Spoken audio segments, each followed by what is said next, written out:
quartiers périphériques. L'emploi et l'employabilité des jeunes. Les infrastructures routières sont entre autres défis que notre prochain maire ou président du conseil départemental doit relever.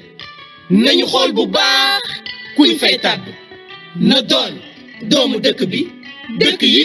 ci dëkk bi tey defar dëkk bi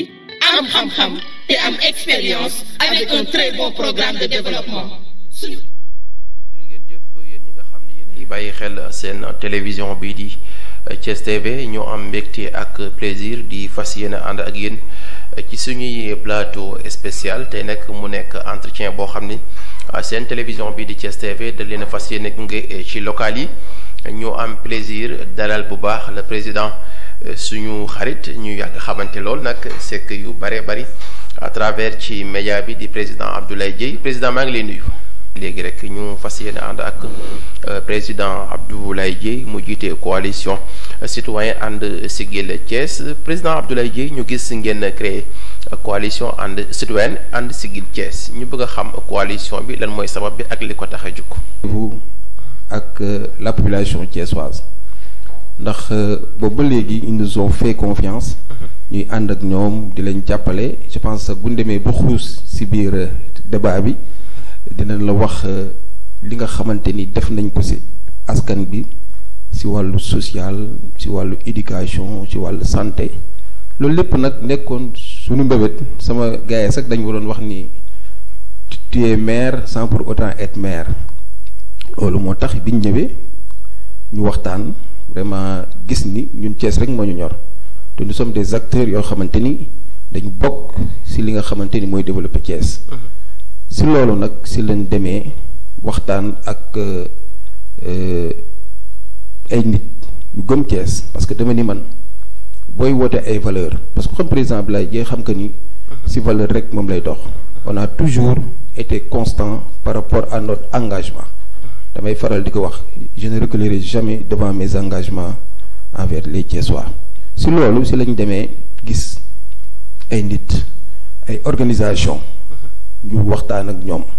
presque 1 an ñuy ànd ak ñoom di waxtaan ak ñoom suba ngoon ku dégg bëccëg pour lan mooy mën a créer changement Thiès parce que tey dama jàpp ni c'est l'heure du changement et le changement est imminent parce que bi ma demee gis leen avec d'autres composantes yi nga xamante ni tey ñoo bokk ci coalition bi ñoom it ñu ñëw seet si ma parce que tey mën naa ni coalition bi ñu teg man président Abdoulaye Dieye presque woowuma kenn dama jàpp ni ay xalaat yu daje la ay nit yu gëm Thiès yu daje ñëpp gis rafetlu li nga xamante ni maa ngi ko doon liggéey depuis 5 ans jëmale ko ci askan bi ñoom ñu ñëw seet si ma nekkat li ñu bëgg mooy yow li ngay def esprit de citoyenneté la dañu gis ni yaa ngi def ci askan bi di xool li nga xamante ni mooy développer Thiès ñun nag organisation yi nga xamante ni ñoo fi nekk dañu bëgg a ànd ak yow ñu teg une coalition citoyenne moo tax aspect citoyenneté bi am solo si loolu si lañ waxtaane ànd ak ñoom mën naa lim du ma sori mais ay parti politique la yi nga xamante ni day ñëw na ànd ak ñun ay société civile ay corps de métier ku si mel ni artisanat yi ay association ku mel ni association des handicapés moteurs des handicapés visuels ku si mel ni corps de métier yi wax nañ ko les chauffeurs de taxi donc daal composantes yi nga xamante ni yëpp ñoo nekk Thiès nekk ay nit ñoo xam ne li leen ñor mooy suqali Thiès ñoo toog ñu waxtaan nekkat élection yi waruñu si bañ a dem ndaxte booy woote ni da nga bëgg dëkk bi bu soxlaa da ngaa war a taxaw te ñun suñu candidature askan bi ñoo ko demandé woon je pense que c'est une demande sociale moo tax ñu accepté ko avec philosophie lucidité et sérénité pour que ñu àndandoo liggéey Thiès tey looloo tax vraiment ñu ànd taxawal coalition bi nga xamante ni mooy la coalition gagnante ça il faut le dire c'est la coalition qui fait peur parce que tey ay nit ñu gëm Thiès ay nit yoo xam dañu am programme mais également dañu am un bilan entrant moi je peux dire que j'ai un bilan entrant avant ñuy teg coalition bi ñuy wax coalition citoyenne ànd siggil Thiès comme ni ma ko waxee esprit de citoyenneté bi dafay am mooy Thiès waay yëpp la parce que dama ni ñun suñu candidature population Thiès la population bi ñoo taxaw wax ni yow bëgg nañ nga jiite suñu maire yi. donc tey looloo tax ci coalition bi ñu bokk ci dans les 3 communes am nañ fa candidat am nañ candidat au niveau de la zone nord suñu frère Ousmane Diop il est candidat au niveau du nord suñu frère docteur Djibril Sarr qui est pharmacien moom aussi il est candidat au niveau de la commune de Thiès Est man mii nga xamante ni au début j'étais seulement candidat à l'Est c'est bien à préciser donc moi Thiès Est moom laa doon daagaan baatu askan bi mais tey bi ñu demee ba ci biir parce que nit booy ànd ak ay nit da nga leen di nawloo coalition bi tous les membres yi si nekk yépp dañuy toog di waxtaanandoo fii amul nous sommes d'égale dignité dañu am seen xam-xam am seen xalaat am seen gis-gis ci Thiès ñoom bi ñu demee ba ci biir ñu ne kat ñun dañu bëgg nga cumuler candidature Thiès Est ak Thiès Ville te man ni quand Thiès appelle je suis directement interpellé parce que à l'appel du devoir la négation n'a pas sa place donc moo tax ñoom bi ñu taxawee ne ma kat yow leen bëgg nga ñëw jiite liste civile bi j'ai répondu favorablement parce que xam nañ ni am nañ compétence bi am nañ xam-xam bi mais également am nañ la maturité li gars yi naan maturité ñun li ñu xam nañ ko li ñu mën nañ ko au profit des Thiessois avec dëggu mais également avec l'intérêt collectif pour au profit des populations de Thiès. D'accord loolu aussi mu nekk coalition bi ci ni ngeen ko tëggee mu am tamit benn remarque boo xam ne def nañ ko parce que nag yu mel nii dafay occasion boo xam ni dinañ ci mën a seetlu yu bëree bëri parce que entretien la pour ñu comprendre dañu seetlu ci wàllu politique liste yi ñu doon gën a gis mooy ñi ci ëpp dañuy nekk ay responsable politique boo xoolee aussi ñi nekk ci liste bi yëpp c'est des responsables politiques mais dañu gis tamit ci seen coalition bi am ci ay personnes yu bëri yoo xam ni c'est des nit duñu miin Thiès mais dañu apolitique ba pare participer pour nekk ay conseil pourquoi aussi ngeen def choix boobu. waaw xam nga loolu mooy particularité bi mooy tey suñu coalition bokkul ak yeneen coalition parce que d'abord suñu coalition du coalition nationale parce que ñun Thiès la coalition bi am donc ñun avec organisation yi ma àndal ñu ñoo àndandoo déposer suñu caution donc c'est la synergie des forces lépp lu ñuy def dañ koy defandoo parce que ku si nekk am nga taxawaay moo tax ma ni coalition bi particularité la parce que ñi nga xamante ni ñoo si nekk yëpp wax nga ko tey boo xoolee suñu coalition xool ko organisation yi ci nekk ñooñu dañuy yëngatu si développement Thiès ay personnes de valeur yi nga xamante ni Thiès rek dañu gëm moo tax ñu ne kat boo bëggee defar dëkk bi secteur d'activité bu nekk ci dëkk bi war nga dem waxtaan ak ñoom moo tax on a pris un an ñu dem seeti leen comme ni nga ko waxee c'est pas une coalition politique boo demee ba si biir di nga xam ni kat ñi si nekk ñëpp intérêt Thiès moo leen te secteur yi nga xamante ni moo touché les 9 domaines de compétence yi nga xamante ni moom la maire yi am sañ-sañ def ñun ñëpp la ñu woo waxtaan ak ñoom ñu jox ñu seen aval nekkat ñu mel nii moom la ñu bëgg parce que léegi suñu gestion maire yi dañ ko politiser. D'accord. te gestion maire yi askan bi yëpp ñoom ñoo ci bokk moo tax vraiment nga gis ni couche yëpp nekk Thiès daal dem nañ waxtaan ak ñoom ñu gëm suñu projet aussi parce que bi ñu demee di waxtaan ak ñoom aussi dañ leen yóbbul un projet de société. dinañ fa ñëw incha allah ci kanam voilà coalition bi moo nekk noonu bi président Abdoulaye Dièye daal di jiite waaye bu ñu jógee ci loolu tamit ku ne xam na ni nag Sénégal da ngay gis ñu bari ñoo xam ni dañuy xëy di demander naan dañu bëgg a doon maire pour demander baatu askan bi ak jiite Thiès mais ku ne xam na ni aussi yaa ko wax léegi parfois ñu ne aussi am na 9 compétences transférées yoo xamante ni mooy compétence yu maire yi yor ñenn ñi aussi ni 14 mais avant tamit ngay demander maire bi est-ce que Abdoulaye Dièye mën nañu indil bilan fi ñuy njëkkee rek mooy ci côté éducation réalisation boo xam ne def nga ko avant ngay laaj maire bi. waaw je pense que ni moom loolu boo ko waxee ñun nous sommes très à l'aise pour parler de bilan parce que sax c'est pas mon rôle pour ñëw di waxe bilan parce que maire yi nga xamante ni tey ñoom ñoo fi nekkoon ñoom la ñu war a laaj bilan. mais tey je pense que si un candidat fraîchement venu kenn xamoon si gérer les deniers publics gérer collectivité locale du laaj ko bilan mu sawar cee tontu cela veut dire que tey am naa le profil vraiment pour taxaw gérer maire. li nga wax nag ci bilan éducation je pense que ni tey ku xam le président Abdoulaye Dièye xam ko ci bourse des étudiants. chaque année jàppale nañ sunu étudiants yi pour ñu am ay bourses. Cette année-ci on a remis 150 bourses à nos frères et sœurs étudiants. Je pense que ni loolu bu ñu ko defee dañuy renforcer l'étude de nos frères et sœurs étudiants. Mais également au niveau des écoles, parce que ku xam président Abdoulaye Dièye xam ko ni il a toujours participé à l'aménagement mais également à des équipements vers des écoles. Quand je cite tey du ma fi jógee école Iba Katiba bi nga xamante ni foofu laa jaar récemment j'ai réfectionné les toilettes parce que si loolu damay wax ni si suñu programme dañ si insister si éducation parce que ñi ma sollicité si éducation si école yi dafa bari ma yàgg faa jëf nag te nekkuma maire réfectionné naa ay toilettes réfectionné naa peinture classe defar ay plafond mais également jox leen ay équipement tey am na école yu bëri yoo xamante ni tey renforcé na laan si ay machine informatique yoo xamante ni tey seen salle informatique yi je l'ai équipé et loolu c'était le rôle des maires mais ñun tey bu ñu jógee ñu def loolu c'est parce que amoon nañ yéene jàpp si wàllu éducation te également gis nga sunu réew mi dañoo xaw a nekk réew bu am doole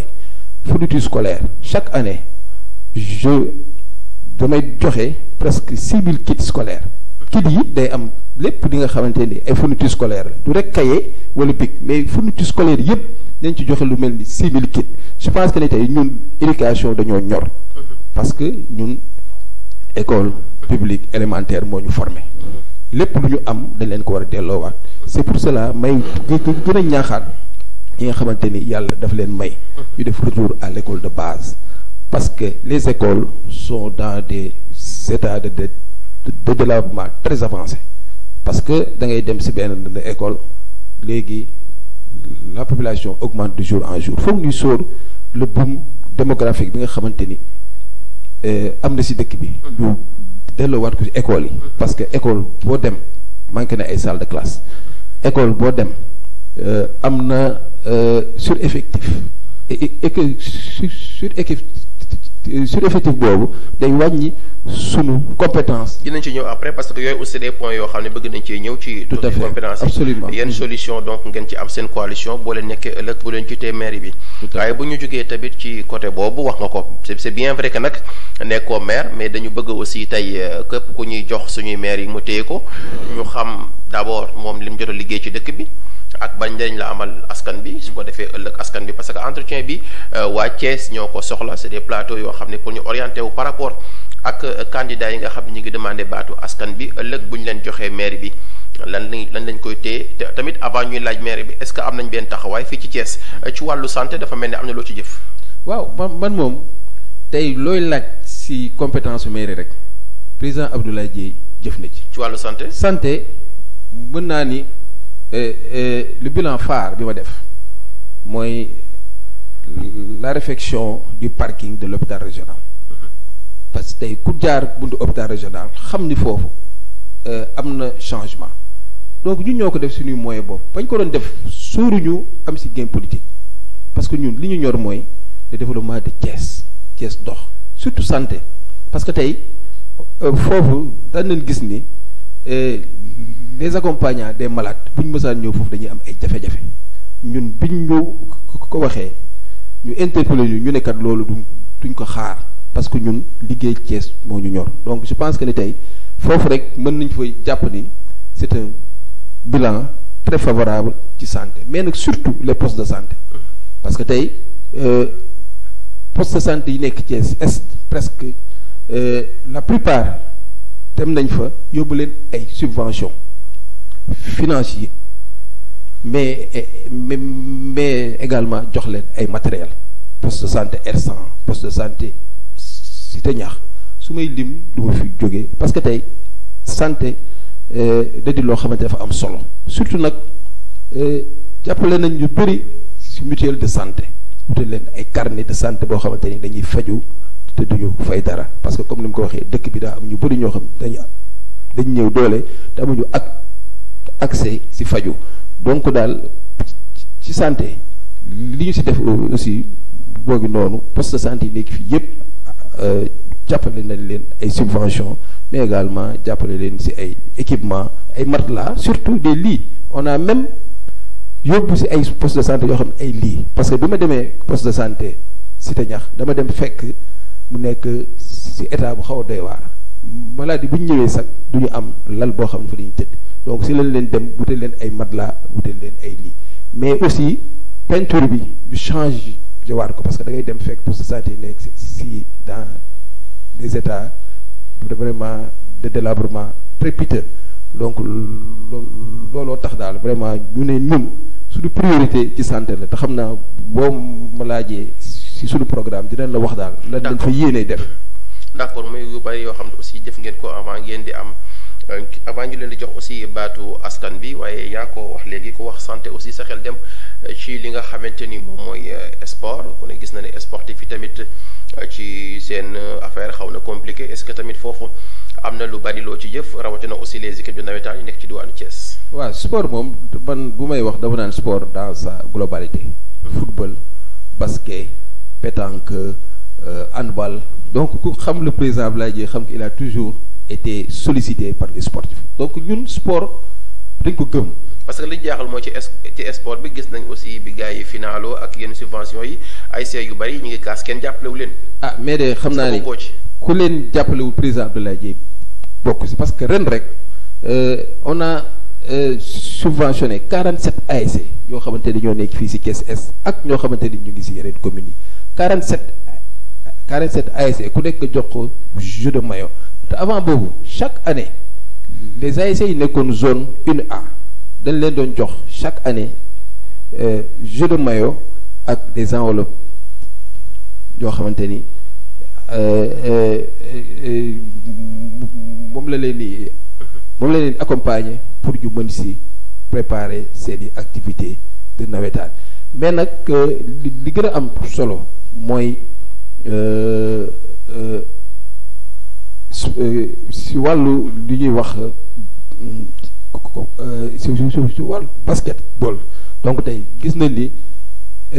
terrain de basket ay accompagné nañ leen ci équipement parce que tey boo demee ci terrain bi pavé ya nga xamante ni moo fa nekk le président Abdoulaye Dièye moo leen ko financé parce que man dama jàpp ni sport yëpp sport navétane mais également sport Ligue 1 raay ku ko xam ni tey bu demee ba taxawaat ni le président Abdoulaye Dièye dugal na ci loxoom mais également les clubs amateurs de Thiès yàgg na leen accompagner donc daal pour rek ma wax la mooy ñun daal yàgg nañoo def te nekk ñu maire. waaw parce que ci wàllu yooyu yëpp aussi dañ ko bëgg ci programme bi ñu am. ñëw programme bi dinañ ci am lancement de temps mais nag équipe navétane am na ñuy kaas parce que dégg nañu aussi final yi weesu ci zone est bi benn responsable jàppalul gars yi. ah non c'est pas le cas parce que les équipes finalistes bu ci nekk jox na la une enveloppe financière de 100 000 francs ku ci nekk. jox la jeu de maillot donc man du ñu xaar même askan bi di ñu laaj dañuy xam li nga xamante bi moo jaadu donc moo tax tey si nawetaan daal jàpp naa ne nag mais nag comme ni nga ko waxee daanu dañul dëpp kenn mënul matal lépp yàlla rek moo mën a matal lépp des fois aussi ñu fàtte des fois aussi ñu ñëw laaj ñu du fekk ñu yor point yu am solo yoo xam ni président Abdoulaye Dièye wax na ko ci côté sport bi waaye bu ñu jógee tamit ci sport bi dinañu tàbbi feneen ci wàllu assainissement ndax dañu seetlu nag fii ci Sénégal rawatina Thiès bu nawet ñëwee gars yi dañuy sonn mbënd bi tamit jàll na fi ñu gis askan bëri di yuuxu ñi am ay jafe-jafe est-ce que tamit bi mbënd bi ñëwee président Abdoulaye Dièye ak ci Covid 19 bi am na lu mu ci jëf. waaw xam nga moom wàllu assainissement nekkul samay compétence. mais li nga xamante ne rek moom la ñu bëgg. comme ni nga ko waxee. c'est-à-dire nekk seen compétence mais dañu bëgg a xam lan nga ci jëf ci diwaanu Thiès avant ngay demander parce que dinaa ñëw après ci. dinañ ñëw après ci lii bi programme bi. ñi nga xamante ni mbënd bi daf leen a laal. ñooñu lañ mën a dem jàppale leen ci ay dimbal. mais man en tant que Abdoulaye Dièye amul benn responsabilité étatique mënu ma defar tali mënu ma defar yoonu ndox mais tey am na ay zone yoo xamante ni sax bi nga xamante ni taw na envoyé naa fa ay machine ay caterpillar pour ñu mën a évacuer yoonu ndox mi donc ñun daal xoolaal rek dugal nañ fa su loxo. d'accord même ñi nga xamante ni dañoo inondé dem nañ seen kër yi seeti leen jàppale leen si ay denrées alimentaires yoo xamante ni mooy tax vraiment ñu mën a. ayca muy lu am solo waaye foofu tamit la ñuy tàbbee ku ne xam nañ nag ci point bi ñuy ñëwaat mooy li jëm ci wàllu social ñu dugg ci léegi nag ndax buñ nee social foog ñu wax aussi président Abdoulaye Dièye mu liggéey ci liggéey bu am solo ba tout récemment sax ci information yi nga xam ne aussi amoon nañ ko yàggul dara mu daal di jàll mooy courrier social bi nga xam ne faloon nañ ko président Abdoulaye Dièye mu nekkoon loo xam ni ci ay réalisation yu bari yoo xam ni def na ko ci diwaanu Thiès loolu moo tax ñu daa ko doon faloon mu nekkoon nag loo xam ni tey Thiès ñëpp dañ ci waroon bàyyi xel te ni ñu ko waxee léegi rek kuy demandé aussi baatu askan bi war na am nag ay yu baree bari yoo def ci dëkk bi parce que on ne peut pas supporter n'importe qui rek di demander Thiès pour bëgg a nekk maire te aussi sans am ay action ak ay actes yoo xam ni def nga ko ci donc ci plan social avant ñuy ñëw ci li ci président Abdoulaye Dièye liggéey dañuy ànd ak waa Rési xool yi ay témoignages daal di ñëwaat.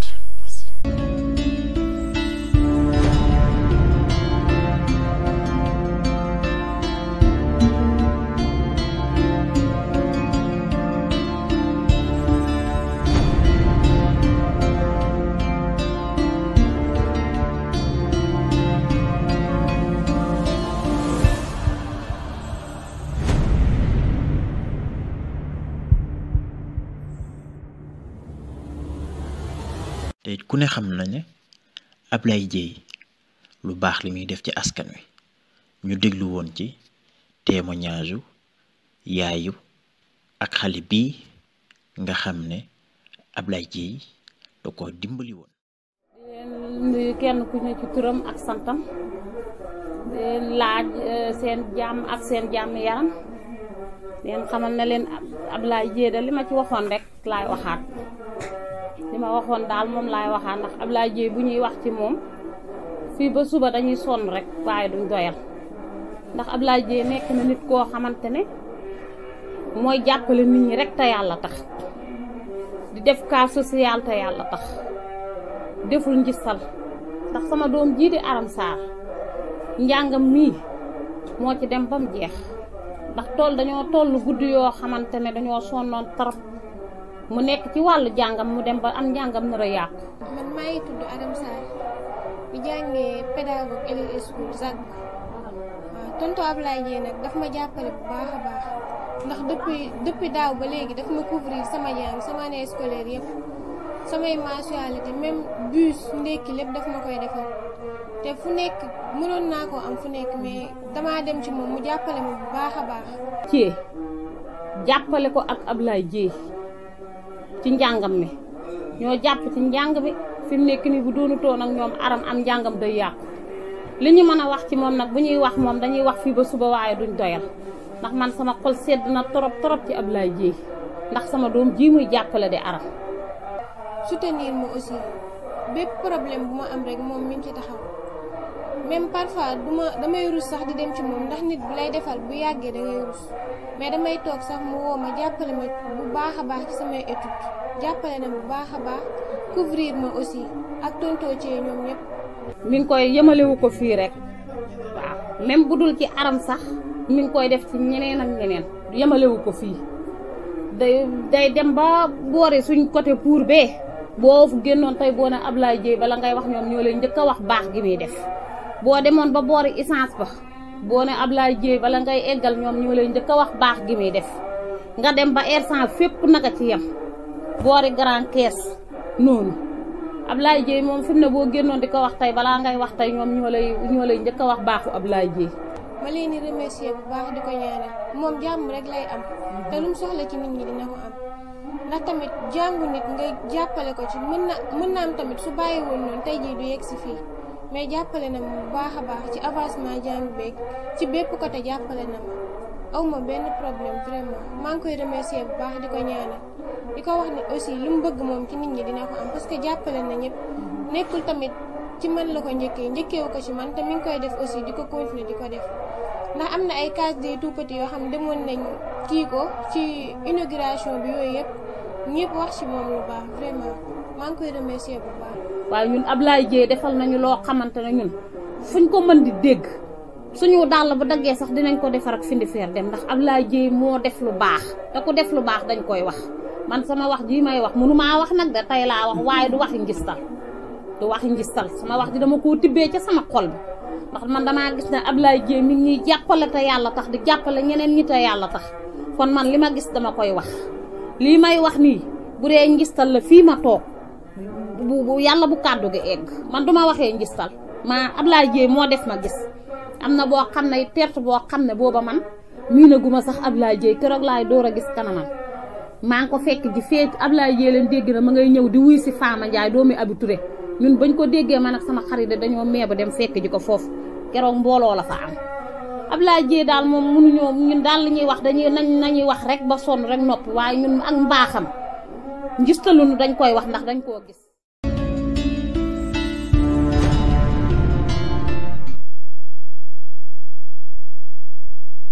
yu am solo yi ñu doon jàllale léegi ak président Abdoulaye Dieye ñu gis témoignage yu am solo ci wàllu social bi nga xam ne tey mën nañ ñi ñëpp dañ koy wax ci Abdoulaye Dieye ñu seetlu tamit leen loo xam ne ñu ni dafa am aussi benn direction sociale bu nekk ak yow nga xam ne lépp loo xam ne jëm na ci wàllu social bu dee ay ordonnance analyse daat ko jël photocopier ko lépp yaa koy jënd lan moo tax Ablaye choisir li ëpp ci activité mu koy def ci social. waaw Pape Cheikh vraiment maa ngi kontaan ci présentation bi nga def ci sama wàllu social c'est des images vraiment touchantes mais également ce sont les images qui parlent d'elles-mêmes parce que ku xam président Ablaye Dieye wax nga ko sànq ci sa bi nga doon def présentation sociale bi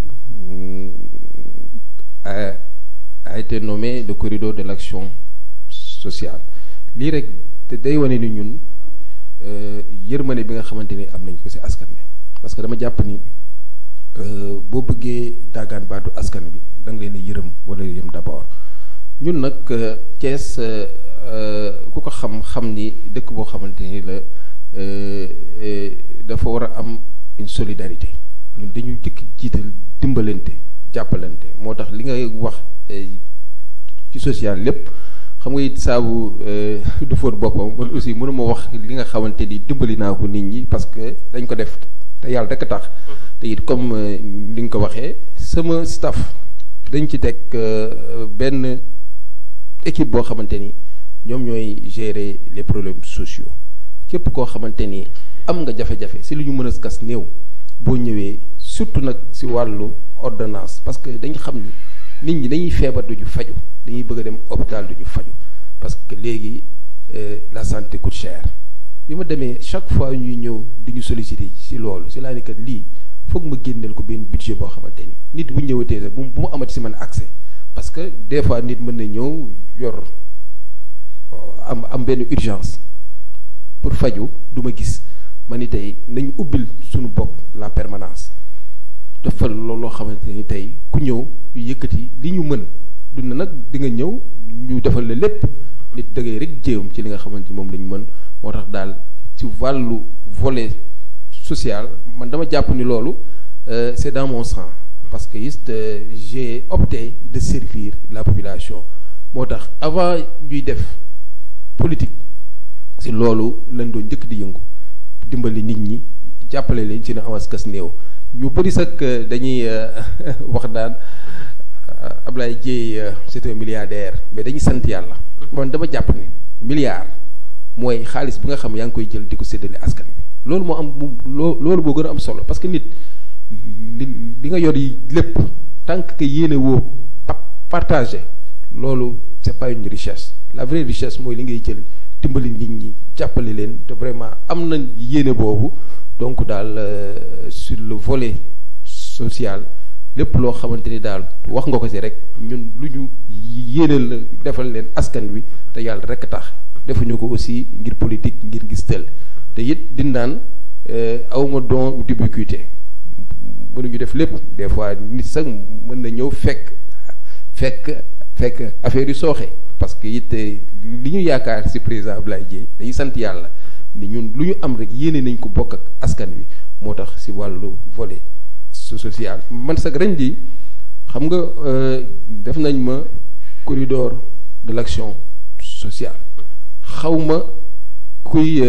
MEDES je ne les ai jamais rencontrés ñu bëri sax xam naa ni dinañ ni xam nga fii ku ñu jox prix rek dañ naan c'est parce que dafa fay ñu defal ko prix mais je parle vraiment en âme et conscience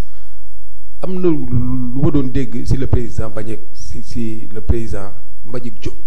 mais tey c'est pas le cas dama toog sama bureau un jour ñu indil ma lettre dama kat da nga bokk ci ñi nga xamante ni ñoo war a compétir dans l'action sociale ma ni mais moi je ne vous connais pas xaw ma MEDES xaw ma leen ñu ne c'est parce que dañoo am un jury international yoo xamante ni mooy xool les citoyens surtout les chefs d'entreprise parce que moi nag ñëpp war nañu xam ni chef d'entreprise là te si sama entreprise dama si jiital la responsabilité sociétale de l'entreprise mooy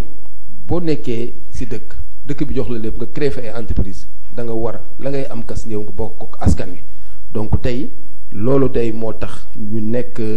le corridor de l'action sociale d'une manière nag très transparente et très claire te loolu je pense que liggéeyal yàlla la nit ki moom booy liggéeyal ci àdduna liggéeyal te yàlla rek tax te it li ñuy def duñ ci dellu gannaaw ma ku ñu mën a dimbali ci lu ñu mën dinañ la dimbali bu ñu amul ñu ne la nga xaar ba ñu am ñu dimbali la donc je pense que daal ci volet social dama ko judduwaale ñun man ku ma xam-xam ni du ma am bokk naa ko ñëpp mais daal loolu tey moo tax ñu am nag yéene ne tey Thiès bu ñu koy dénk nañ ko dégg ñoo xamante ne am na yërmande ci askan bi parce que nit ki bu dee li nga xamante ni yaa ko moom yaa ngi koy bokk ak askan bi ëllëg bu ñu la dénkee li askan bi moom di nga jël li nga moom ak li askan bi moom delloowaat ko askan bi mais également di gën a am importance tey dama leen koy wax mooy moi je travaille avec des partenaires yoo xamante ni ñoo may jàppale ci sama liggéey te it ñoom aussi xam nañ ni man sama yéene ci Thiès ñoom it chaque fois dañ may accompagner par des dons di may jàppale ci social nit aussi boo nee da ngay laaj baadu askan da nga war a am ñoo xamante ni ñoo lay jàppale moo tax le partenariat nekk lu am solo man ci man dama am vraiment ñoo xamante ni am nañ yéene jàppale ma ci sama collectivité bi nga xamante ni mooy Thiès. ci mu am solo Lamine xam naa image bi rek bu fu mu sottee rek nga ma koy signaler waale ndax am nañu aussi donc lu extraordinaire loo xamante ni ci début campagne bi xam naa ni balaa ñoo ñëw nag fi mu toll nii bu ñu nee programme nag dañuy dugg ci campagne ku ne xam nañ nag président Abdoulaye Dièye ngeen débuté seen campagne mu am aussi lu xaw a extraordinaire loo xam ni donc dañu ko seetlu parce que nag bu njëkk aussi bu ñu daan gis gars yi bu ñuy campagne dañuy doon quelques personnes mais ñu gis aussi foule bi ak jeunesse bi yëpp dafa mel ni programme président Abdoulaye Dièye ñenn ñi daf leen convaincre Lamine bu fekkee aussi mën nañu amaale les images ñu daal koy commentaire muy campagne bi nga xam ni président Abdoulaye Dièye mi ngi koy def booba tey waaye balaa boobu tamit Lamine bu fekkee rek éléments yi sotti nañu daal di xool benn reportage muy gis nga yëpp c'est des réalisations du président Abdoulaye Dièye yi ma régisseur bi di won ci début campagne bi gis nga biñ may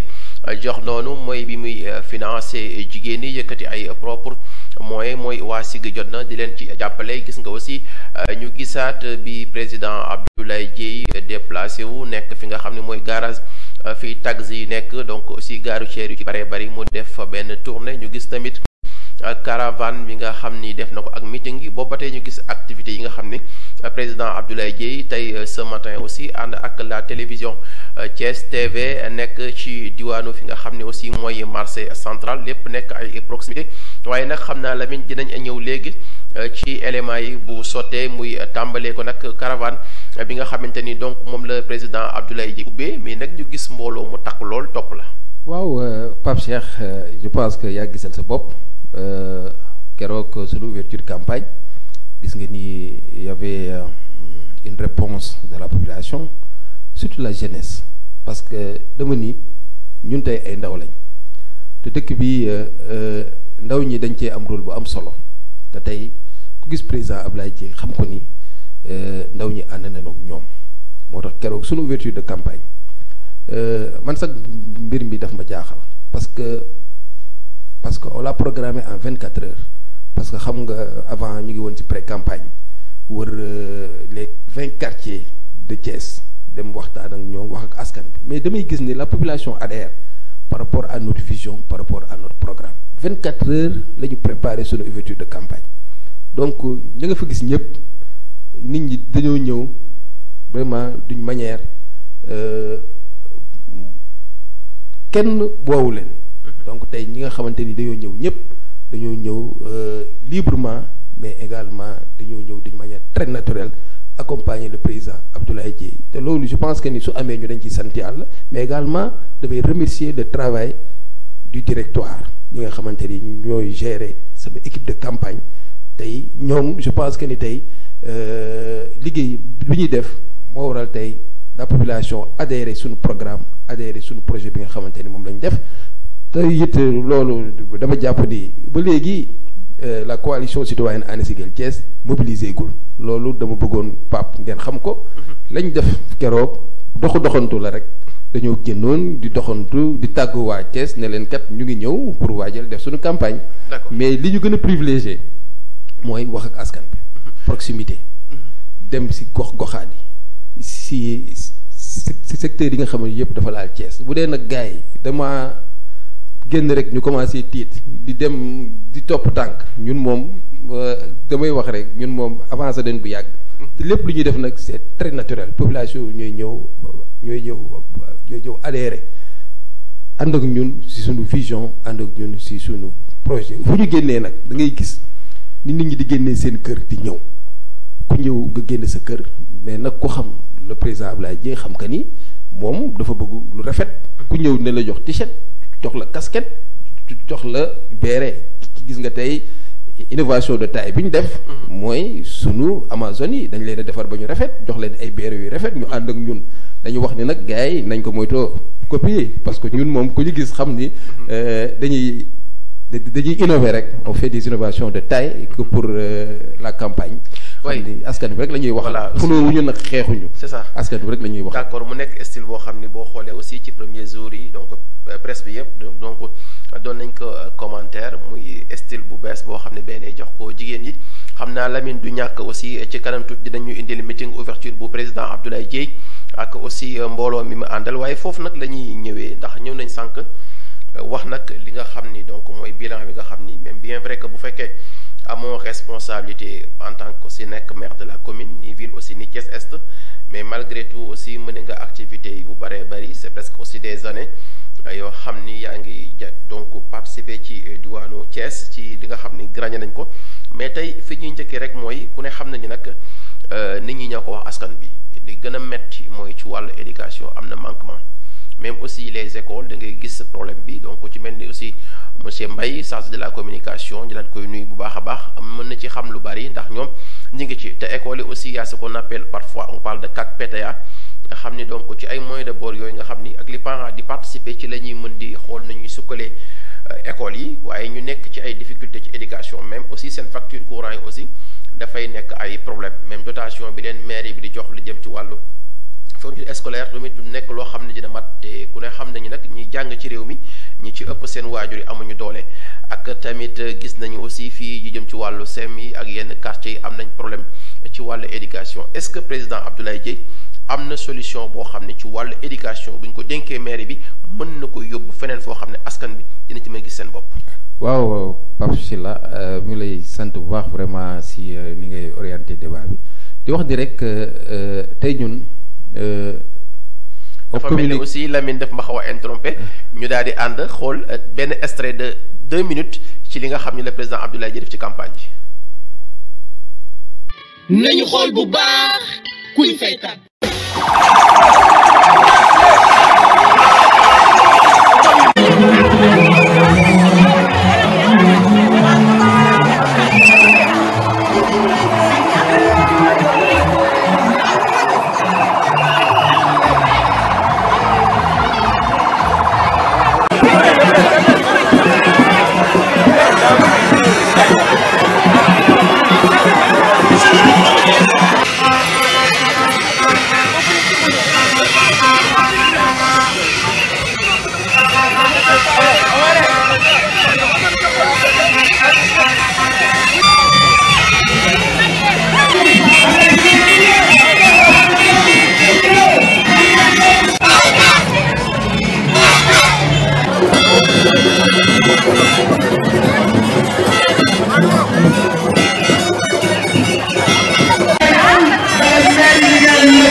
loolu lépp li koy mën a may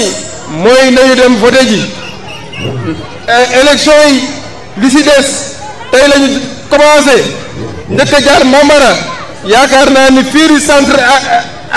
centre Alilo centre Ablaye Yakhine bi njort nañ ni am nañ fi 100% waa Mambara waa Ablaye Yakhine seen doom a ngi noonu ñu ngi leen di sant baax di leen gërëm. ay waay Samba waay daam lu xewati.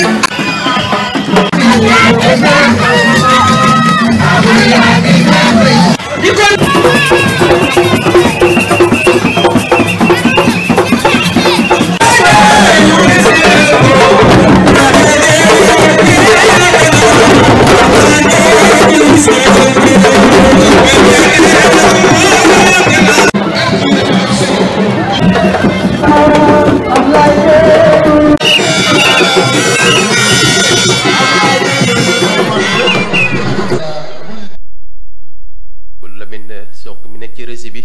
accompagné léegi ñu gis aussi ñi nga xamante ni mooy ndaw yi gis mag ñeeg lépp donc aussi ñoom ñëpp am yaakaar mais ñu nekkoon nag ci éducation xanaa ñii nag war nga am solution boo xam ne ci wàllu éducation dootuñ ci mer. waaw Pape comme ni nga ko waxee rek ñun moom di ñuy yéene askan wi dañ ko gën a ciblé ci jeunesse bi ak ci femmes yi parce que aussi boo waxee dëkk wax jeunesse moo tax tey gis nga engouement bi nga xamante ni jeunesse bi am nañ ko derrière le président Abdoulaye Dièye te loolu c'est pas aujourd'hui c'est parce que dafa yàgg te yàgg taxaw jeunesse bi mais également def le changement des comportements parce que tey Thiès a été toujours réputé ville rebelle mais ñun bi ñu ñëwee dañ leen a conscientiser wax leen ni dëkk dañu war a àndandoo defar ko bàyyi xuloo bàyyi xeex si loolu nag vraiment di ñëw si fi nga ma laaj mooy le programme si éducation wax nga ko sànq def nañ fa bilan mais aussi am na yenn yoo xam ne boo nekkul maire doo ko mën def gis nañ ni école yi am na sureffectif si loolu la ñu prévoir école élémentaire yi nga xamante ne ñoo nekk fii si Thiès bëgg nañ école bu nekk ñu dem fa yokk ay salle de classe nag boo demee école mën na bañ am espace mën na bañ am espace mais envisager nañ yokk ko en hauteur mais également par terre foo xamante ni gis nañ fa espace ñu yokk fa ay salle parce que loolu c'est imminent parce que léegi école yi boo dem da ngay gis ay salle de classe yoo xam ne plus de 150 élèves ñooy toog par table ba mais loolu li tax mu am mooy manque de salle de classe parce que élèves yaa ngi yokk mais école yi yokkuwuñu si loolu ma ni dama am benn partenaire boo xamante ni day defar ay salle de classe préfabriquées yoo xamante ni à 48 heures da koy defar ba pare à 48 heures ñu installé salle de classe yi ça c'est un atout de taille boo xamante ni ñun prévoir nañ si école yi nga xamante ni ñoo nekk ci commune bi yëpp parce que bul fàtte ni moi je suis candidat à la ville de Thiès donc ñun Thiès gi yëpp bëgg nañ innover renforcer les salles de classe au niveau des écoles mais également des toilettes ki nga le partenaire bi nga xamante ni moo ma war a àndal pour mu accompagner ma si renforcement des salles de classe également daf may defar ay toilettes bëgg nañ ni aussi écoles yi am toilettes des fois on a fait des enquêtes dem nañ def ay visites ay écoles parce que suñu programme bi bañ ko doon bind xëy ñu rek te bind ko dañu fay benn cabinet mu jël ay enquêteurs ñu dugg Thiès secteur yëpp dem laaj leen lan mooy seen jafe-jafe lan mooy seen problème ñu génneel ñu sur le plan de l'éducation le problème sur effectif d'abord donc tey loolu ma xam ni c'est un programme réfléchi boo xam dañoo dem laaj nit ñi ñu wax ñu lii ak lii li ñu bëgg école yëpp manqué nañ ay toilettes da ngay dem ci école yoo xam ne sax même les professeurs même les enseignants du moins amuñu toilettes dañuy dem ci kër environnant yi pour mën fa dem ay toilettes te loolu je pense que ni tey boo bëggee jàng bu leer bëgg xale yi jàng dans de très bonnes conditions bëgg enseignants yi nekk dans de très bonnes conditions da nga war a créer cadre boo xamante ni tey ñoom dinañ mën a jàng avec xel mu dal moo tax vraiment ci loolu bëgg nañ renforcer les salles de classe mais également defar ay toilettes mais également le pavage des écoles parce que tey gis nañ suñu doom yi bu ñu xëyee jàngi bala ñuy wàcc dañuy tilim et loolu c'est possible donc am nañ un programme boo xamante ni école yi nekk Thiès yëpp bëgg nañ leen pavé te li may wax du ma ko soog wax si le budget de la mairie parce que li may wax man j'ai un carnet d'adresse li may def dama koy def avec des partenaires yoo xamante ni tey je pense que sa fan yee rek doon ngeen gis benn publicité bu doon jàll le retour à l'école de base donc avec ces partenaires là dinañ ànd ak ñoom pour école yi nga xam ne mu ngi nekk Thiès yëpp ñu réfectionné ko defaraat ko yokk salle de classe yi mais également def ay pavage surtout nag li gën a am solo mooy problème bu électricité wax nga ko école yi dañu am problème électricité des fois pour ñu fay seen facture yi day am problème ñun nag ñu bëgg ci école yi ñu def fa ay panneaux solaires parce que loolu mooy régler problème bi maintenant le monde a beaucoup évolué foog ñu dellu suñu espace public yi ñu def fa solaire bu ko defee du ñu amati ay problème de coupure de courant mais également ñu def ay puits forage bu ko defee du ñu am ay jafe-jafe accès à l'eau mais également accès à l'électricité mais nag surtout renforcer leen par des équipements parce que tey mu mënoo rek defaraat ay écoles yoo xam du ñu am ay équipement ay matériel informatique yooyu yëpp bokk na ci programme bi nga xamante ni moom la ñu am pour que enseignement bi pour que éducation bi mën a am solo. D'accord te loolu dina dem ci cycle moyen bi mais également dina dem ba ci lycée yi. d'accord muy lu am solo mais aussi message de bi tamit fa mel ni waa CDS Senghor tamit ñoom dañu am tamit fu ñu la teg parce que tamit ñoom la ñuy kaas mooy Thiès Est fu mel ni CDS Senghor ñu ngi demandé est-ce que bokk na ci programme Abdoulaye Dièye pour mu am sem. waaw mais xam nga boo waxee Thiès Est wax quartier yi de parce que aussi boo xoolee nañ fii donc boo xoolee CDS boo xoolee quartier CDS Senghor ay école élémentaire seul ñoo fi nekk est-ce que aussi dina am école boo xamante ni pour ko am entrée en sixième dootoo déplacé wu dem bàyyi sem jàmm gën bàyyi. mais c'est ça xam nga loolu lépp bokk na ci suñu programme mais également je pense que ni loolu bés bu ñu nekkee maire dinañ créer espace peut-être est-ce que fii à CDS Senghor am na espace yoo xam mën nañu fa def lycée wala parce que dama jàpp ni fii à CDS Senghor war nañ leen jox nag seen gët parce que ñu ngi kaas amuñu poste de santé. dinañ ñëw après ci wàllu santé mais c'est ça comme ni nga ko waxee muy CDS Senghor muy Ersan muy Darou Salam bés bu nekkee maire on sera le maire de tous les quartiers de Thiès CDS Senghor préoccupation yi xam nañ ko ñëw nañ fi ñëwaat fi problème bu assainissement la mais également problème bu éducation ci école yi parce que ñi jógee fii di dem di jàngi si jàngi si yeneen koñ yi te quartier bu mel ni CDS Senghor xamante ni dafa nekk un quartier très populaire war nañ leen vraiment renforcer si loolu may wax renforcer les salles de classe en hauteur mën nañ fekk école primaire ñu jël ko ériger ko en école boo xamante ni cycle moyen moo fay nekk parce que bu ñu yokkee salle de classe yi dina mën a tax vraiment ñoom dinañ mën a am des écoles dignes de ce nom bu ko defee le problème sera réglé mais aussi bu ñu ñëwee aussi bu ñu amee espace vraiment dinañ leen construire ay. d'accord ba tey ci programme président Abdoulaye Dièye dégg nañ ci wàllu santé bu ñu ci wàllu éducation santé tamit mu nekk secteur boo xam te askan bi boo xoolee presque fi nga jaar bari na mais dañu gis aussi. ku ci mel ni madame Camara boo ko ci yow xam na lu bari ci santé dañu gis ne tamit boo xoolee poste de santé yi nga xam ne am nañ ko li ci ëpp heure boo xëy ay manquement yu bare ba dañ koy signaler te ci tey léegi niñ koy faral di waxee sax boo déplacé woo dem ci poste de santé yi ou bien district yi ñu am bu fekkee da ngay faju sax boo moytu est-ce que doo fa jëlee jàngoro est-ce que tamit yéen a ngi préparé ay plateau yoo xamante ni ci wàllu santé ñu am nag yeneen hôpitaux yoo xamante ni ku fa dugg aussi fekk fa lépp lu jëm ci wàllu matériel et logistique bu mat sëkk ndax ci wàllu transit ak expérience et ci partenaires yi ndax xam nañ Socotra de publicité bi nga xam ni donc ci la ngay liggéey ak yeneen yoo xam ni yaa ngi koy nëbb gaay yi ñu xamul su ko defee nag est-ce que tamit yéen a ngi préparé ci wàllu santé ba bépp difficulté boo xam ne am nañ ko ci diwaanu Thiès même sax dotation yi nga xam ne dañ koy jàppalee gars yi ci wàllu santé da ngay gis ñu ci baree bari dañuy kaas donc ñu ngi koy dégg sax ci bilan yi nag yi fi jóge ci maire yi ci wàllu santé moom ñemewuñ see wax seen bilan parce que amul lenn luñ ci def toujours ñu ngi ci ay difficultés est-ce que am ngeen programme bu am solo boo leen tegal askan bi jëm ci wàllu santé. waaw Pape Cheikh comme ni nga ko waxee xam nga santé dafa bokk ci les 9 domaines de compétence ñun ci les 9 domaines de compétence dañ ci génne 11 mesures yoo xamante ni mooy régler le problème de la santé parce que tey Thiès ku ko xam-xam ni c'est une ville très populaire mais amul ay infrastructures de santé plateau médical bi demewul noonu moo tax si suñu programme nee nañ ci mandat de 5 ans yi bëgg nañ si ériger 3 centres de santé donc construire ko ay centres de santé yoo xamante ni day nekk à un certain niveau bu ko defee te askan bi ñi nga xamante ni mënuñu jotee si yenn hôpitaux yi ñu mën a yem ci hôpitaux yooyu te yooyu comme ni ma ko waxee à part budget mairie bi on a des partenaires yoo xamante ni ñoo ñuy accompagner si construire 3 centres de santé au niveau de la commune mais surtout ci li nga wax au niveau des centres de santé des postes de santé xam nañ jafe-jafe yi nga xamante ni ñoom la ñuy jànkonteel moo tax ma ne la suñu coalition bi ay di ñu am xam-xam si nekk secteur bu nekk dañ fa jël am na ay médecins am na ay personnel de santé am na ay enseignants li mu wax sànq si enseignement bi enseignants yi bokk si coalition bi ñoom ñoo ñu wax lii ak lii mooy problème li nga wax sànq si poste de santé yi maa ngi nuyu en passant suñu sœur madame Camara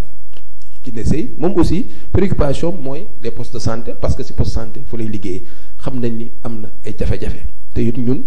am nañ ci bilan d'abord donc ku am na bilan boo ñëwee da ngay gën a renforcer les postes de santé en équipement parce que poste de santé seen problème mooy équipement mais également le personnel parce que dañ leen di xaw a fàtte yow sax ñun am na ay subventions yoo xamante ni yéen bés bu ñu nekkee maire dinañ jàppale le personnel de santé par des subventions yoo xamante ni dinañ si mën a jàpp pour que vraiment ñu mën a am une motivation pour liggéey normalement poste de santé koo xam-xam ni amuñu équipement ak ay médicaments donc je pense que ni tey am na ñu bëri ñoo xamante ni dinañ faju mais buñ demee duñu fa fekk lañ fa war a fekk loolu lépp bëgg nañ ko relever mais daal le programme phare bi nga xamante ni moom lañ bëgg a def fii à Thiès mooy 3 centres de santé yoo xamante ni mën nañ ko te it avec des partenaires nañ ko tegal fii ci Thiès bu ko defee tey Thiès dina nekk dëkk boo xamante ni dinañ relever le plateau médical pour que nit ñi mën a faju normalement sans difficulté. d'accord am na solo ñuy envoyé message dañoo bëgg a nangu suma émission ñu ne ma si la boobatee nag waxal ci président Abdoulaye li mu dencal jeunesse bi incha allah dinañ ci ñëw léegi programme bi nga xam ni donc jeunes yi ñoo ko moom mais bu ñu jógee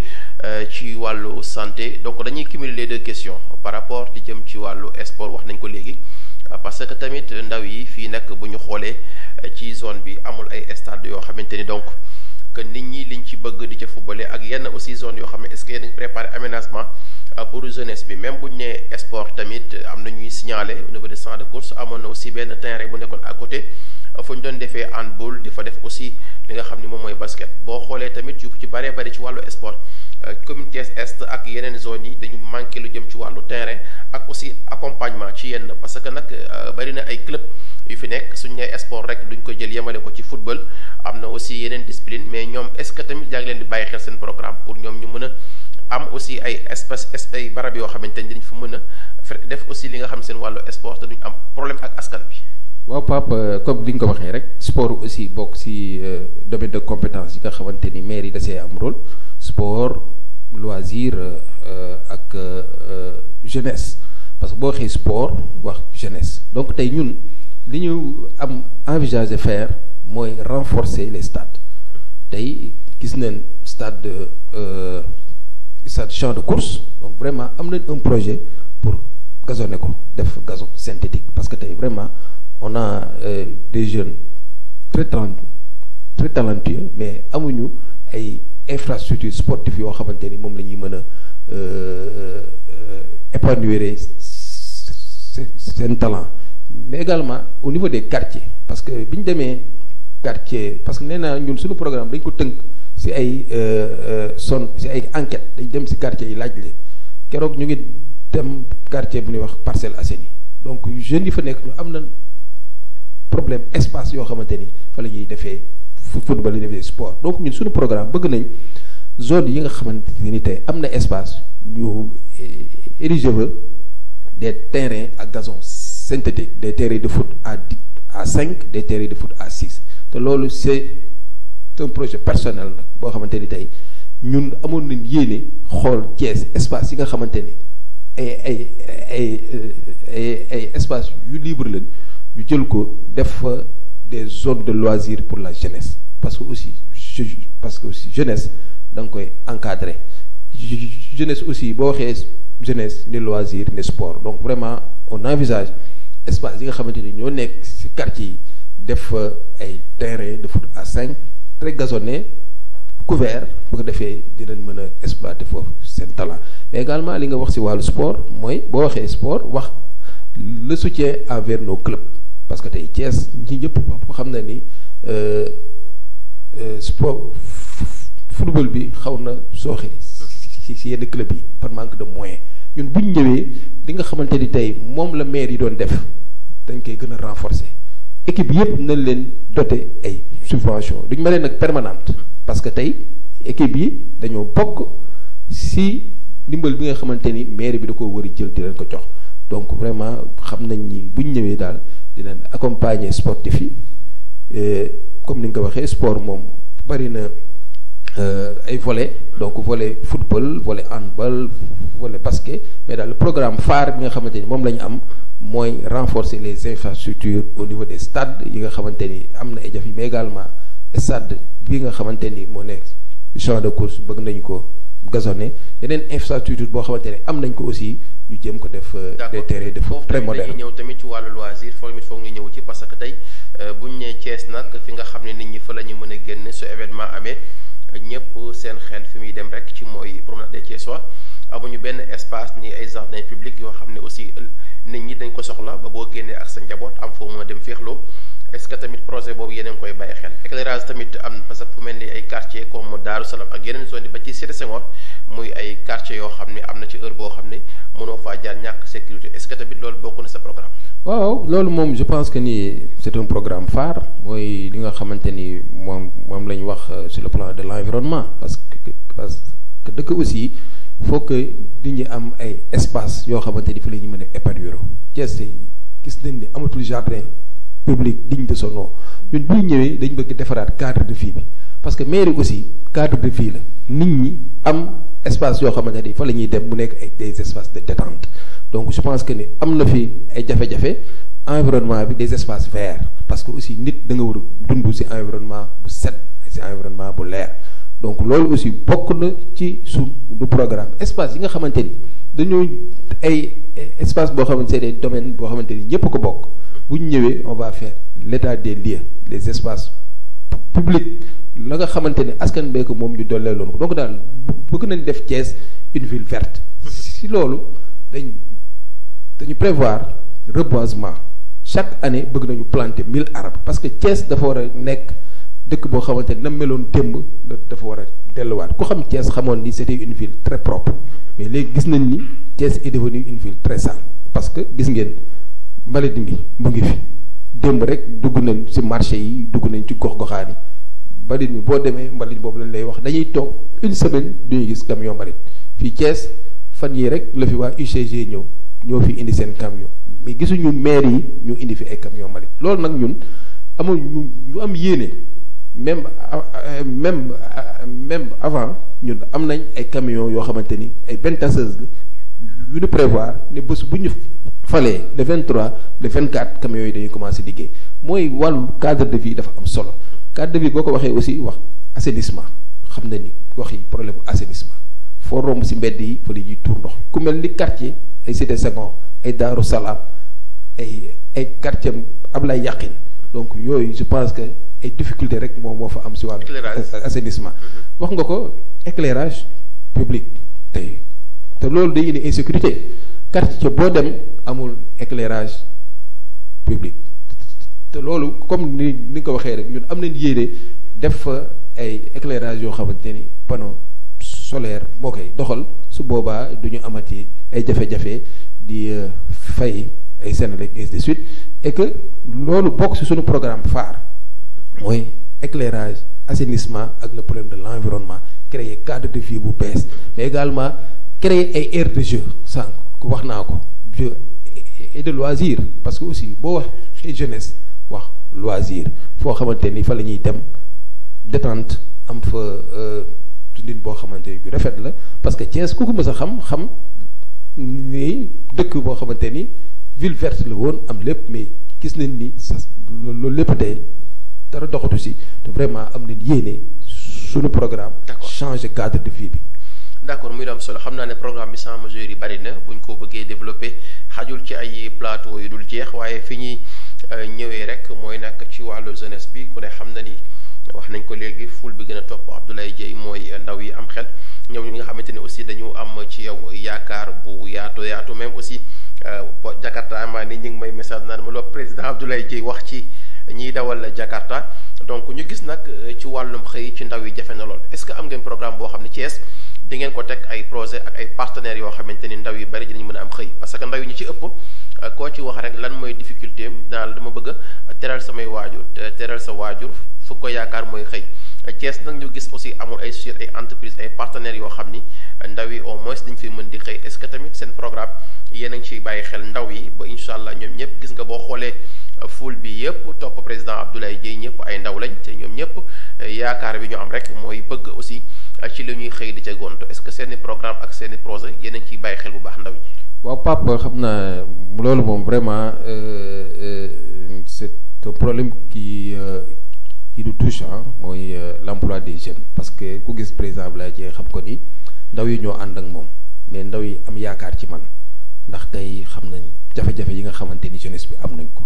pour ñu insérer dans le milieu de l'emploi moo tax tey suñu yéene mais nag dana la xamal ni maire amul la vocation di créer ay emploi di joxe ay emploi mais mën na créer cadre boo xamante ni tey dëkk bi investisseurs yi dañuy ñëw partenaires dañuy ñëw pour créer ay emploi si loolu le programme phare bi nga xamante ni ñun moom lañ teg mooy Thiès waratul nekk rek ville politique parce que Thiès boo gisee ñu ne la c'est une ville politique mais tey Thiès appellation bi ñu ko bëggal si sunu mandat yi mooy Thiès une ville industrielle parce que kat Thiès am na ay ressources naturelles Thiès am na espace Thiès aussi am na ay compétences ñun nag ñu ne bu ñu ñëwee fii di forêt classée bi nga xamante ni ñu bëri liñ ci xalaat mooy dagg suuf si jaay ñun ñu ne nag tey la jeunesse thiessoise dañ leen a war a jox une place mooy créer fa zone industrielle parce que dëkk aussi bu amul industrie du mën a absorber emploi mais également du mën a créer ay richesse parce que ñun maire yi bés bu ñu nekkee maire richesse yooyu mooy tax ñu mën a continuer di def suñu liggéey normalement mais da ngay dem créer ay richesse te création richesse yooyu moo tax ñu ne on veut industrialiser Thiès loolu moo mën a régler le problème de l'emploi des jeunes Thiès am pôle industriel boo xamante ni dinañ wuti ay partenaires parce que tey ku xam président Abdoulaye Dieye xam ko ni c'est un entrepreneur ñun on a un esprit de management chef d'entreprise lan di gérer société privée xam na naka la ñuy def ba créer emploi mais aussi xam na naka la ñuy def ba wuti ay ressources pour créer emploi moo tax ma ni nit ñi dañuy xam ni maire yi aussi du politique yi rek ñoo ko war a gérer ñi nga xamante ni boo waxee ñu naan kii amul maturité politique mooy lan ñun la maturité bi ñu am mooy innover créer et développer et je pense que ni tey ku xam le président Abdoulaye Dieye xam ko ni au moins li mu yoroon kas néew am na presque 250 jeunes yoo xam ne mu ngi leen di employé di leen fay ñun nag expérience boobu la ñu bëgg a indi fii ci Thiès kay on peut régler le problème bés bu ñu Thiès waaye wóoloo ñu am la signature am la légalité mën a dem indi ay partenaires forêt classée bi ñu def zone industrielle te loolu aussi dama koy wax à tout moment suñu premier partenaire ça sera l'État du Sénégal parce que aussi maire da nga war a ànd ak état parce que état moo yor les grands projets yoo xamante ni boo demee wax ak moom bu nekk sa premier partenaire pour que bu faciliter le cadre bi faciliter les conditions yoo xamante ni partenaires yi bu ñu ñëwee dinañ am xel mu dal pour industrialiser Thiès di rassurer jeunes yi ne leen le président Abdoulaye Dieye sera votre maire une maire qui aura une gestion inclusive et participative mooy boole xalaat yi boole xel yi boole lépp ñu liggéey Thiès parce que tey dëkk bi jeunesse bi ñoo ko war a defar moo tax maa ngi leen di interpeller encore ne leen jeunesse bi bu leen kenn nax bu kenn jaxase seen xel bu leen xuloo bu leen sànni xeer parce que tey rébellion baax na trop ci kaw li nga xamante ni yaa ko moom du ma ni nag nit ki moom sa àq ak sa yeleef da nga ko war a jël parce que Thiès waa ku leen xam ne am nañ fulla aussi am nañ dignité. D'accord loolu dañ koy am léegi ci les 5 minutes de Abdoulaye Dieye après que jàkkaarloog askan bi wax leen ñi la bëgg a fa orientation bi léegi nag Lamine ku ne xam na ni Sénégal nag ñun dañu am réalité te bu ñu nee président Abdoulaye Dieye ñun ay jullit lañu te jullit aussi li jiitu ci moom mooy ñaan ñu gis campagne nga débuté ko loo xam ni dafa extraordinaire dajale aussi borom xam-xam yëpp wàcce kaamil mais nag vidéo bi ci topp mooy dañuy àdduna pour nga dem foog nga am kilifa ma ànd ak suma réalisateur mu won ma extrait bi ñu daal di ñëwaat. ñaanal jullit yëpp nee na yàlla nangu bi jaay rasulillah nee na mi ngi wax nee na li ngeen dugg nii sunu borom loxo ñaanal boppam ñaanal njabootam ñaanal jullit yëpp nee na yàlla nangu bi jaay rasulillah nee na mi ngi wax nee na li ngeen dugg nii ne amin nee na yàlla ñu ci dugg bismillahi rahmaani rahim nee na àggale ko alhamdulillahi rabbil alamin nee na ñii gor yi nga àndal ñëw fi nee na sàkku ci moom ñaan nee na yàlla mi nangu yàlla ko nangu àndaar ñëw fi amin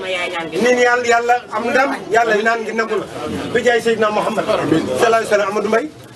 Adja Waré Mbaye bi mu nekkoon marché. waaw Adja Waré Mbaye bi mu nekkoon marché. mu nekk xaritam. mu Mbaye kon soo doy ànd ak Adja Waré ci ndam. amin Mbaye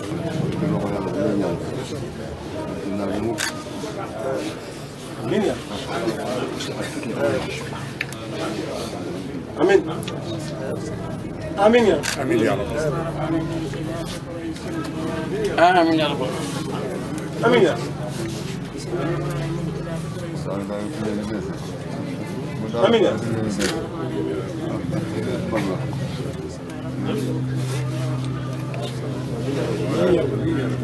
amin amin ya rabbi amin amin ya amin amin ya rabbi amin amin ya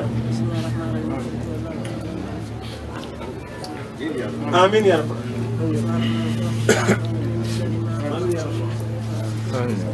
amin amin ya rabbi amin amin ya amin ya amin ya amin amin amin amin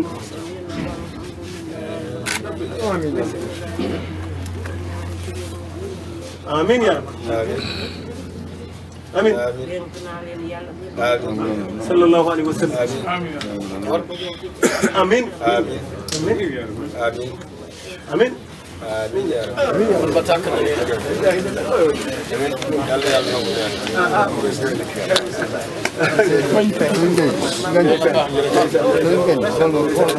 inshallah ndam rek moy muso ndam rek inshallah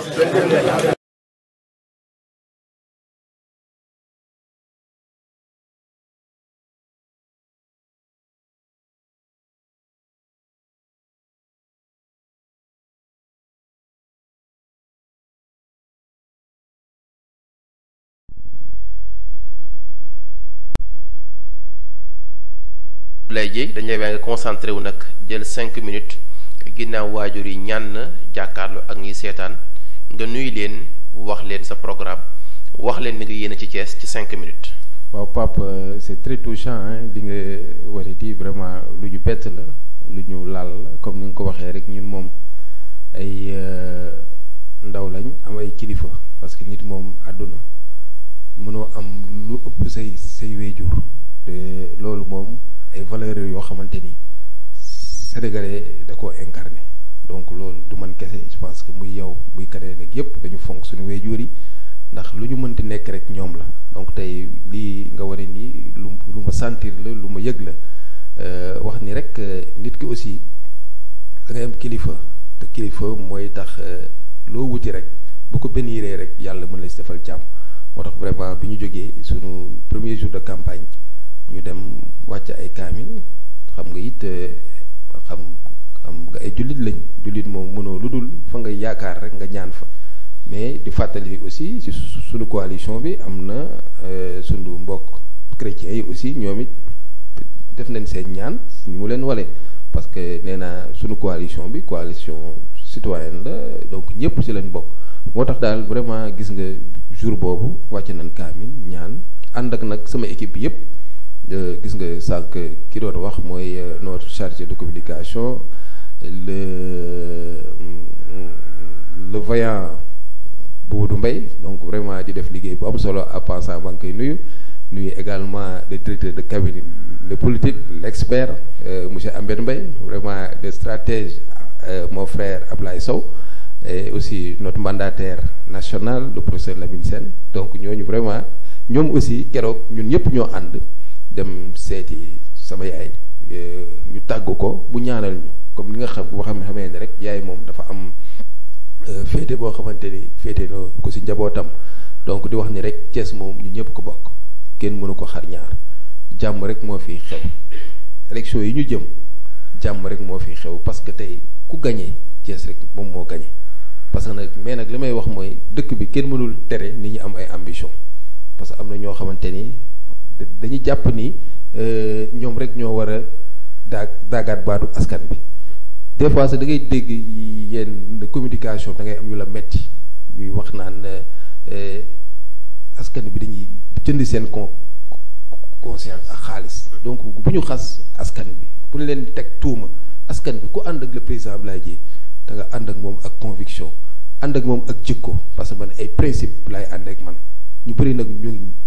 ngi yàq xel ne Abdoulaye Dièye day jënd nit ñi la xaalis non il ne faut pas ñuy insulter la conscience des populations ñi ma àndal ñëpp ay nit ñu gëm Thiès la ñu bëgg Thiès yu digne am ay principe am projet de société ñu ànd ak man ci lool Thiès nag comme ni ma ko waxee foog mu am changement parce que tey le changement est imminent askan bi ñoo ko laaj parce que ñun kat juróomi at ñu ngi ci terrain bi nag mosuñoo wàcc ci terrain bi dem askan bi laaj leen wax ak ñoom ñu wóoluñu ànd ak ñun te nag wóolu boobu yëpp nag xam nañ ni au soir du 23 janvier si lay leer dañuy ñaan yàlla mi maye ndam mu may ñu ndam duñu nag naagu parce que une élection n'est jamais gagnée d'avance mais xam nañ ni population bi dégg nañ ñu xam nañ ni population wóoluñu ndax wax nga ko sànq suñu programme bi parce que la coalition citoyenne And Siggil Thiès moo njëkk a génne programme génne ci 100 mesures yooyu dema ni c'est des mesures réalisables et réalistes lépp loo xamante ni def nañ ko ci rek dañoo dem laaj askan bi waxtaan ak ñoom askan bi ni ñu lii la ñu bëgg ñu ne bés bu ñu falee suñu mandat yi dinañ ko réaliser ku jàpp ni ñun mënuñu ko réaliser da nga xamul le président Abdoulaye Dièye en sa personne c'est un homme de défi. Moi j'ai commencé de zéro pour arriver aujourd'hui ce que je suis devenu te duma ni mën naa lépp am naa lépp mais xam naa naka la ñuy def ba réaliser ay projets parce que engagement personnel engagement moral boo ëpp solo si defar dëkk Thiès nag xam nañ ni war nañ ko defar war nañ ko construire ñi ma àndal ñëpp li ñu gëm mooy construire Thiès defuñu parparloo xuloowuñu xeexuñu waxuñu lu ñaaw te di lancer waat un appel à la non violence ñi ma àndal ñëpp wax na ak ñoom provocation jaru ko nañu dem ci élection ci jàmm wax ak Thiès waaye ci jàmm bañu xusse bañ xaste bu dee nag programme bi ma am moo tiital gars yi parce que nag askan bi ils ont adhéré nañ ci sama programme adhéré sama projet te tey lii ñaan yàlla mooy coalition bi nga xamante ni moo mën a changer Thiès moo mën a redresser Thiès moo mën a defaraat Thiès par rapport à ces 100 mesures yi ñu teg mooy la coalition citoyenne And Siggil Thiès dirigée par son président Abdoulaye Dièye. jërëjëf ñu amoon mbégte bu yaatu doon jàkkaarloo ak président Abdoulaye Dièye de passage ñuy remercier Alioune Ndiaye bokk ci Siggi jot na mi ngi envoyé message di leen remercier ak encouragement Alioune Ndiaye ñu ne ko baax ziar ko mu nekkoon nag plaisir bu ñu am bu yaatu seen télévision Thiès TV di jàkkaarloo ko ñi nga xam ne ñooy candidats yi nga xam ne ñu ngi laaj baatu askan gi ngir ñu mën leen a dénk gox-goxaan ñi nga xam ne ñoo nekk ci diwaanu Thiès ak la ko wër président ñu amoon mbégte ak contentement bàyyi la nga daal di tàggatoo. waaw xanaa tàggatoo gi rek mooy di la remercier bu baax Pape Sylla sa professionnalisme mais aussi sa courtoisie si liggéey bu am solo bi ngay def nuyu le directeur général nuyu équipe bu Thiès TV yëpp xam ni tey Thiès TV mooy suñu télé vraiment di télé askan wi di rek wax ni maa ngi lancer un appel à tous les candidats ñu signer pacte de non violence xam ni tey du ñëpp ay Thiès waa lañ ku gagné mairie bi day tendre la main à tout le monde ñu àndandoo liggéey mais du ma terminer nag te nuyuma la coalition citoyenne And Siggil Thiès les 3 candidats ñi nga xamante ni ñoom ñoo fi nekk man ma bokk ci di nekk candidat Thiès Est mais également candidat de la ville de Thiès surtout nag gars yi nañu xam ni am na ñuy wër naan Ablaye Dieye du candidat ville du Thiès man je suis candidat à la ville pour réaliser les grands projets yoo xamante ni dugal nañ ko suñu mesure mi pour def ko nuyu sama frère Ousmane Diop candidat au nord di jàmbaar nuyu suñu frère Djibril Sarr mais suy nuyu suñu tête de liste yi nga xamante ne ay jigéen lañ madame le maire Mame Mbaye Guèye mais également madame le maire Adji Diatta aussi ma sœur deuxième sur la liste proportionnelle de la ville madame Matibé Senghor nuyu toute l' équipe su ma nuyoo le directeur de cabinet rek Ambène Mbaye nuyu naa toute l' équipe mais aussi du ma fàtte le mouvement Siggi jot na parce que tey président Ablaye Dieye bu demee ba ñëpp xam ko ba ñëpp am yaakaar ci moom sama équipe le mouvement Siggi jot na ñoo ko taxaw ba egsi fii nuyu le coordonnateur ci Yacine Diagne responsable des femmes Adja Mariam Diop responsable des jeunes Massayer Gueye ndaxte kat mouvement Siggi jot na entité la rek si coalition citoyenne ànd Siggil Thiès donc du ma ñëw toog fii te du ma nuyu ce mouvement mais tey nag coalition citoyenne ànd Siggil Thiès la ñu wax te mouvement Siggi jot na benn entité rek la ci parmi les 22 entités yoo xamante ni ñoo composé la coalition citoyenne Siggil Thiès. ayca mu am solo donc président Abdoulaye Dieye am na ñett yi fi ñëwaat mais xam naa ni dinañ ci ànd ak moom di gën a yaatu waa Mbour 4 ñi nga wax est-ce que tamit di ngeen jàpp ci seen solution xam naa ne aussi ñàkkul bu leen jëlee maire bi di ngeen ci taxaw beneen bi aussi ci marché moderne yi tamit am na ku ci yónnee message aussi réalisation yi ngeen nar ci marché yi xam naa tamit loolu bokk ci 100 mesures yi pour vous dire que président Abdoulaye Dieye jàpp nañ yooyu yëpp ay solution la ci diwaanu Thiès ñun nag ñu am plaisir bu ñuy partager ak yow la Thiès TV aussi di la remercier parce que partenariat bi yàgg na te ñun aussi nit suy def lu baax c'est normal nga di ko jàllale parce que nag bi président Abdoulaye Dieye di accompagner télévision Thiès TV boobu ay campagne yi taxawul parce que tey aussi tous les onduleurs yi nekk à la télévision Thiès TV c'est grâce à président Abdoulaye Dieye jaaree ko ci madame Camara Kiné Sey kon aussi le PDG El Hadji Malick Wade mi ngi lay remercier et pour vous dire que Thiès TV ubbi na ay bëtam pour tous les leaders télé bi télé askan bi la askan bi moo ko tax a jóg lépp loo xam ni dafa jëm ci diwaanu Thiès dañ ciy ànd di remercier bu baax a baax staff bi nga xam ne ñoom ñoo ko accompagner monsieur Mbaye et l'autre Mohamed Mbaye directeur de campagne ak l'autre là suñu beneen monsieur Thiam ak aussi suñu grand suñu doyen donc monsieur Sène nga xam ni bokk na ci ñu encadré depuis à l'école di nuyu aussi l'autre doyen nekk tamit jéegi aussi nekk suñu papa si nekk suñu kilifa di remercier bu baax a baax Massayer ak ci Yacine ak ñi nekk ñëpp ci aussi Khady Sène ñu remercier ko moom tamit mi ngi envoyé message di ko partage ak ñun ak Ndeye Astou depuis Cameroun mais les Lions loolu di ñaanal Sénégal. waaw xanaa xam ni ndam li dafay ñëw parce que président Abdoulaye Dieye bu gagné élection yi le 23 janvier day dem Cameroun ànd ak Lions yi ñu gagné indi final bi mais pour fàttali le benn ki rek maa ngi nuyu vraiment les partis alliés yi nga xamante ni Dieye ils ont fait confiance au président Abdoulaye Dieye nuyu aussi waa 100% Abdoulaye Dieye su ma waxee 100% ñoom xam nañ seen bopp donc big up 100% Abdoulaye Dieye am taxawaay bu am solo boo xamante ni ñu ngi may koy accompagner ci projet bi am na ñoo xamante ni tey nekkoon nañ ci yeneen parti ñëw nañ adhéré ci sama vision ànd ak man maa ngi leen di remercier ñoom ñëpp ndax gëm-gëm la ñu ànd ak man vision la ñu ànd ak man principe la ñu ànd ak man ñi yàq xel nag naan xaalis boo tax ñu ànd ak man vraiment c'est peine perdue ñun ñu ma àndal ñëpp daal ay nit ñu gëm Thiès lañ donc daal Pape Cheikh xam naa li duuf si nag bi xajul ci kii projet bi nga wax si marché yi vraiment tey dem nañ proximité si marché yi parce que nag élection yi ku jàpp ni président Abdoulaye Dieye day def ay caravane di dem dañuy wàcc di dox di wax ak nit ñi moo tax vraiment li nga wax sànq ci marché xam naa gaa ngi lay sonal ci question yi mais loolu lépp mu ngi ci 100 mesures yi 100 mesures yi daal ku ko xool fi ndax xam ni secteur bu nekk Thiès rek laal nañ ko di dalal seen xel vraiment di kontaan bu baax di leen remercier encore remercier le directeur mon frère El Hadji Wade xam ni Thiès TV suñu télé la parce que tey boo nee Thiès TV foog demee Thiès man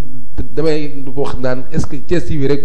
moo nekk télé si Thiès kër goo dem moom rek la ñuy taal c'est parce que vous faites un travail très professionnel te it suñu fierté ngeen. merci beaucoup ayca mooy remercier baax Moussa ci caméra bi Lamine ci régie bi ak ci réalisation bi di remercier bu baax a baax Papa Gueye ci technique bi ak doon aussi chauffeur bi ñu accompagner pour ñu mën a jël réalisation di leen jox rendez-vous incha allah ba ci beneen bis ànd ceeg beneen kilifa jërë ngeen jëf merci. Public, le lotissement des quartiers périphériques, l'emploi et l'employabilité des jeunes, les infrastructures routières sont entre autres défis que notre prochain maire ou président du conseil départemental doit relever. nañu xool bu baax kuñ fay tàbb na doon doomu dëkk bi dëkk yi ci dëkk bi tey defar dëkk bi am xam-xam te am expérience avec un très bon programme de développement suñu carte rek